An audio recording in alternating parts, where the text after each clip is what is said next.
Halo, selamat datang kembali ke kesimpulan dalam topik imunologi. Kali ini kita akan membahas tentang konsep dasar imunologi dan macam-macam jenis sel imun yang terlibat dalam innate immunity. Saya akan mulai dari 3 level imun respon dari tubuh kita ketika terpapar antigen seperti virus, bakteri, parasit, dan benda asing lainnya. Respon pertama dari sistem imun kita untuk melindungi dari paparan yang mengancam adalah barrier response. Terjadi segera ketika kita terpapar hingga sekitar 4 jam setelah paparan. Sistem ini bersifat non-induce atau tidak perlu diinduksi ataupun dirangsang, karena memang sudah selalu ada. Dan sifatnya juga non-spesifik. Sebagai contoh itu bisa dilihat dari kulit kita, organ yang paling besar yang manusia punya untuk melindungi tubuh kita tentunya. Kemudian pH di kulit dan juga saliva protease yang ada di mulut.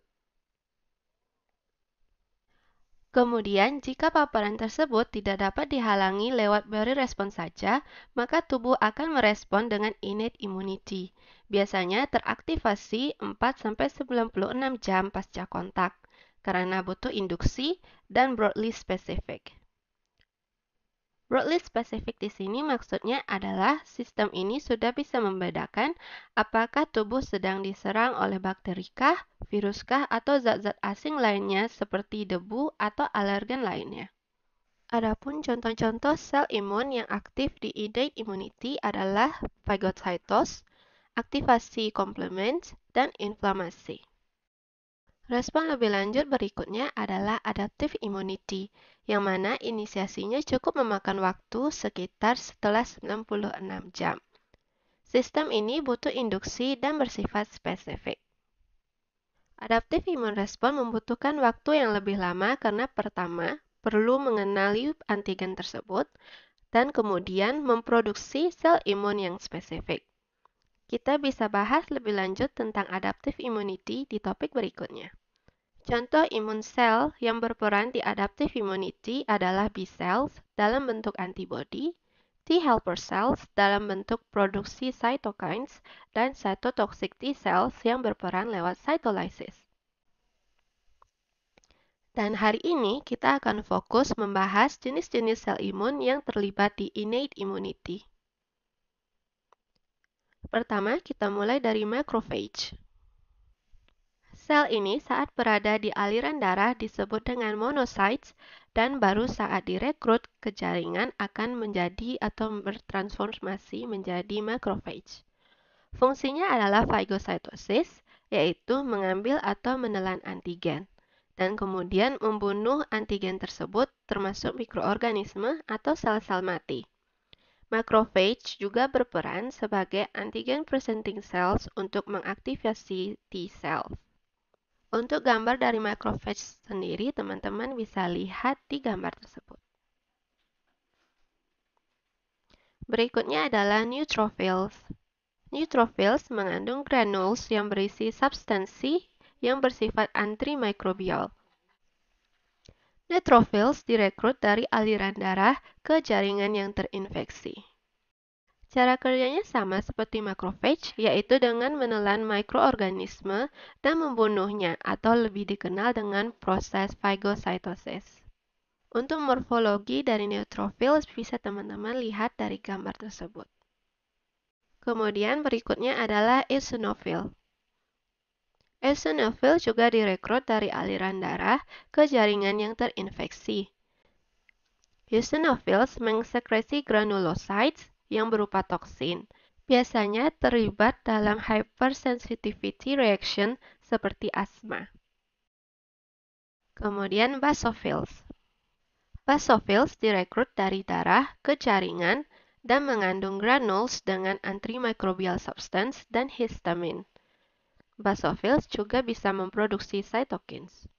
Kebetulan saya tidak punya ilustrasi untuk basophils, tapi morfologinya kurang lebih mirip dengan eosinophils. Tapi tentu saja teman-teman bisa Google untuk mendapatkan gambaran dengan lebih jelas.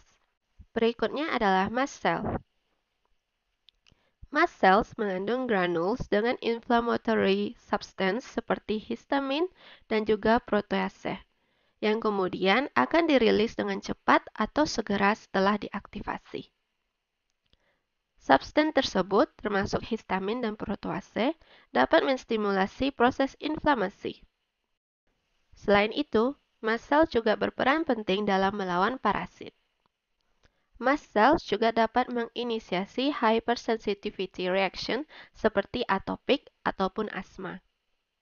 Kemudian kita punya NK cells atau natural killer cells. Ciri khas dari NK cells ini adalah tidak memiliki antigen specific receptors dan tugasnya untuk mengidentifikasi sel yang terinfeksi atau bertransformasi, seperti contohnya sel kanker. NK cells punya dua fungsi efektor, yaitu pertama cytotoxicity, yaitu membunuh sel yang terinfeksi virus ataupun sel tumor. Kemudian menghasilkan cytokines seperti interferon gamma dan juga berperan untuk mengaktifasi macrophage. Berikutnya kita punya dendritic cells, dinamakan demikian karena bentuk selnya yang seperti dendrite atau bercabang seperti tangan-tangan yang panjang. Dendritic cells hadir atau ada di semua jaringan dan berfungsi untuk memfagositose mikroorganisme. Yang menjadi ciri khas dari dendritic cell ini adalah kemampuannya untuk mentransportasikan material yang telah dicerna dari jaringan tadi ke lymph nodes. Dan sesampainya di lymph node, dendritic cells akan mempresentasikan antigen yang dicernakan tadi ke naive T cells, yang mana akan mengaktifasi naive T cell tersebut. Dan juga perlu diketahui, dendritic cells adalah antigen presenting cells yang paling efisien. Kemudian, melalui proses tersebut, dendritic cells juga di saat bersamaan menginisiasi adaptive immunity dari innate immunity. Demikian dulu materi kita hari ini, sampai jumpa lagi di materi kesimpulan berikutnya. Terima kasih.